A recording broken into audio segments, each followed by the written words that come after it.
खाटू श्याम जी, वो देवता जिनका नाम लेते ही दुख दूर हो जाते हैं। वो योद्धा जिन्होंने अपना शीश श्री कृष्ण को दान देकर इतिहास बदल दिया। लेकिन क्या आप जानते हैं, खाटू श्याम जी की यह कथा पूरी तरह सत्य है। महाभारत युद्ध से बहुत पहले अभय यानी पांडवों के शक्तिशाली पुत्र, उनके विवाह नाग कन्या अहिलावती से हुआ। उनके घर जन्म हुआ एक दिव्य अद्वितीय बालक का, जिसका नाम रखा गया बर्बरी। यह वही बालक है जो आगे चलकर खाटू श्याम कहलाया। बर्बरी बचपन से ही तेज, शक्तिशाली और अतुलनीय धनुर्धर थे। उनकी माता ने उन्हें 3 अद्भुत बाण दी, 3 बाण जिनके बल पर बर्बरी के प्रण कर चुके थे कि मैं 3 तीरों से तीनों लोगों को जीत सकता हूँ। उनकी प्रतिज्ञा थी, मैं हमेशा निर्बल की ओर से लड़ूंगा। जब महाभारत का महान युद्ध शुरू होने वाला था, तभी बर्बरी भी युद्ध देखने और उसमें हिस्सा लेने गए। उनका उत्साह देखकर श्री कृष्ण ने उनका मार भोंका, लेकिन कृष्ण छुपी पहचान थे, एक साधु के वेश में। कृष्ण ने पूछा, हे वीर, तुम किसकी ओर से युद्ध करोगे? बर्बरी बोले, मैं सदैव कमजोर पक्ष का साथ दूंगा। कृष्ण मुस्कुराया, लेकिन भीतर से चिंतित भी हुए। कृष्ण ने कहा, यदि तुम युद्ध में उतरे तो आज जो पक्ष कमजोर है तुम्हारे आने से मजबूत हो जाएगा, और जो मजबूत था वह कमजोर हो जाएगा। इस तरह तुम पक्ष बदलते रहोगे और युद्ध का संतुलन बिगड़ जाएगा। युद्ध एक क्षण में समाप्त हो जाता, जो इतिहास के अनुसार होना नहीं था।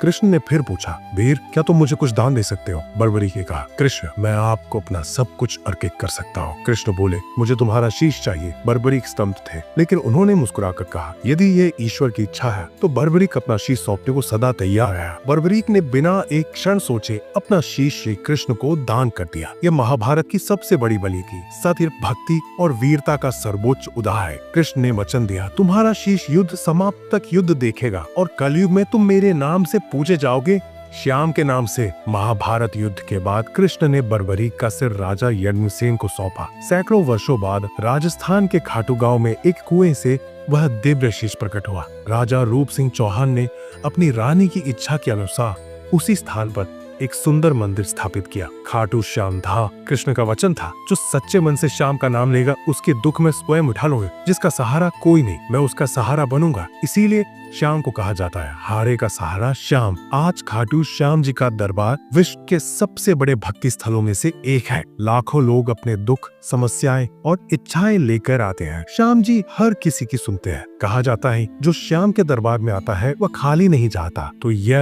है खाटू श्याम जी की सत्य कथा। एक ऐसा योद्धा जिसने अपना शीश ईश्वर और धर्म के लिए अर्पित कर दिया। वही वीर आज करोड़ों के श्याम बाबा है।